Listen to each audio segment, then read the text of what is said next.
భద్రాద్రి కొత్తగూడెం జిల్లా చర్ల మండలం కొరకోడుపాడు, కిస్టారంపాడు అటవీ గ్రామాల్లో వికాస తరంగిణి ఆధ్వర్యంలో నిరుపేద ఆదివాసీలకు బియ్యం, రగ్గులు తదితరవి పంచారు. ఇక ఈ కార్యక్రమంలో తరంగి చీఫ్ కోఆర్డినేటర్ రమాదేవి, జిల్లా కోఆర్డినేటర్ కమల రాజశేఖర్ హాజరయ్యారు. మానవ సేవే మాధవ సేవగా భావించి వికాస తరంగిణి ఎన్నో కార్యక్రమాలు చేపడుతుందని వివరించారు. సేవ చేయడం ద్వారా జీవితానికి సాధికారత చేకూరుతుందన్నారు.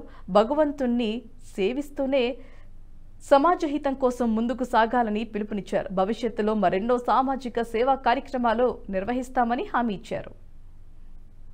ఈ వీడియో మీకు నచ్చినట్టయితే లైక్ చేయండి, 10 మందికి షేర్ చేయండి. అలాగే కామెంట్ల రూపంలో మీ అభిప్రాయాలను మాతో పంచుకోండి. Nationalist hub group of channels ను సబ్స్క్రైబ్ చేసుకుని తెలుగునాట జాతీయవాద జర్నలిజాన్ని ప్రోత్సహించండి. ఈ వీడియో కింద ఉన్న బెల్ ఐకాన్ పై క్లిక్ చేయడం మర్చిపోవద్దు.